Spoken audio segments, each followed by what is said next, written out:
Hey everyone, and welcome to this explainer. Today we're doing a full mechanical breakdown of the KaliCash smart matrix system. We're going to look completely objectively at this Web3 economy, stripping away all the marketing talk to see exactly how the gears turn under the hood.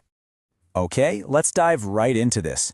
Here is our roadmap for today. We'll start with the Web3 ecosystem, move into the global queue, break down the math of ratio 3, look at how the scale tiers work, explore the unilevel bonus, and wrap up with the circular economy. Starting off with Section 1, the KaliCash Web3 ecosystem. Let's check out the architecture and the entry points. So there are basically 4 distinct ways you can activate an account. The absolute foundation of everything is the initial plan at $50, which activates the Start category. From there, it scales up.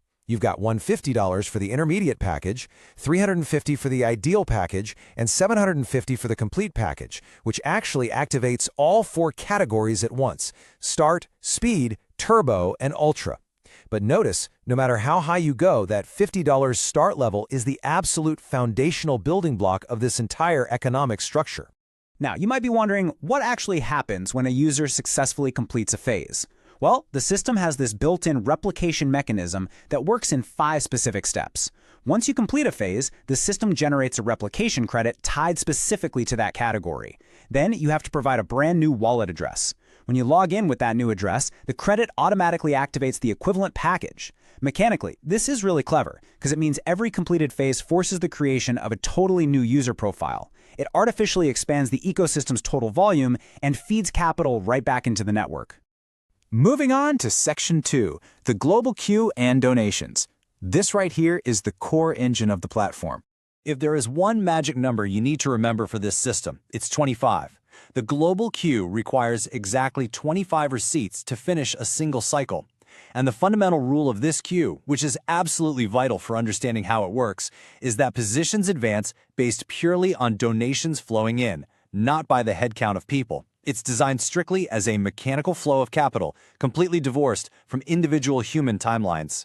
Now, what's really interesting about this structure is exactly where a single $50 M1 Start entry goes. $5 or 10% goes to the direct sponsor. Another $5 goes to the company itself. The remaining 80%, that's $40, is chopped up into 4 equal $10 slices and injected directly into the donation queue. And this exact mathematical division repeats across every single category. Literally, only the dollar values change as you scale up. So once those 25 receipts are actually in the queue, what do? Well, they have incredibly rigid, fixed functions. They're organized into 5 cycles of 5 slots each. 13 of these are redonations, meaning they return straight back to the queue to keep the momentum going. 10 slots are strictly protected capital. They're locked down to ensure the system doesn't stall. Then you only have 1 slot allocated for base profit and 1 for the unilevel network bonus. It heavily prioritizes capital circulation and protection way above immediate profit extraction. This brings us to Section 3, the math of ratio 3. Let's look at the formula. Defining what ratio 3 actually means in practice is absolutely crucial. It is strictly a mathematical flow equivalence. Let's just do the math real quick. Remember, we need 25 receipts. 13 of those are internal returns, which means the system only needs 12 fresh donations from the outside. Since every single new activation injects exactly 4 donations, 12 divided by 4 equals 3. Boom! It takes 3 equivalent activations to push 1 position through. This is just the math of the flow. It is absolutely not a promise of time frame or speed, it's just the pure mechanical requirement needed to turn the gears. Section 4, Scale. Let's see how we go from Start all the way to Ultra through the progression tiers. And this brilliantly illustrates the elegance of their scaling model. The system scales up without ever changing its core mechanics.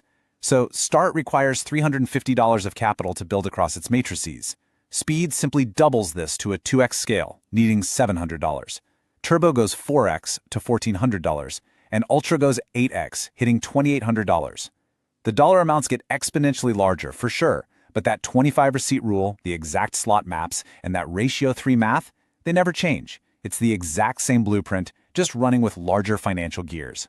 Pivoting to Section 5, the unilevel network bonus, and how network incentives are structured. The first half of this incentive structure is the direct bonus. As we saw earlier when we broke down that $50 entry, a fifth part of the activation cost holds a potential 10% bonus. This goes straight to the qualified sponsor of the new user, and because it's a fixed percentage, it scales perfectly with the matrix tiers. So a 10% bonus on an ultra activation gives you a significantly larger absolute payout than one on a start activation. The second half is the unilevel bonus. This distributes value across up to 25 network levels, which depends entirely on the user's current phase. The payouts trigger at highly specific points within that 25-slot map we just talked about. For example, slot 5 pays out 37.5% of its value into the unilevel structure immediately. Later down the line, slot 9 pays out 100% of its value. It's this highly automated distribution system that's built to heavily reward users only after their positions have matured further down the queue. Finally, Section 6, Circular Economy and Continuity. This is the perpetual loop. The documentation maps out 4 precise steps to make this circular economy work. Step 1, the capital immediately goes back to work as the position travels through its 25 slots. Step 2, like we discussed, 10 of those slots are heavily guarded to protect the continuity of the system. They are locked, completely untouchable capital. Step 3, a feature called auto-renew uses that funded balance to automatically reopen the matrix. And step 4, 4 donations are fired straight back into the queue. 13 total returns happen mechanically, guaranteeing the loop feeds itself without relying 100% on fresh external capital. Now, to rigorously enforce this continuous flow, they've set up some pretty strict operational safeguards. We just mentioned auto-renew, which automates the reopening process. But what happens if a manual user action is actually required? Well, users are given action time, which is a strict, exclusive 1-hour window to make their move. If they snooze on it, the system flat-out refuses to stall. It allows network validators to sweep in and process that delayed action on the user's behalf. And for doing that, the validator snags up to a 10% commission from the available reserve. So the architecture heavily prioritizes continuous mechanical flow over user autonomy. So seeing exactly how stringent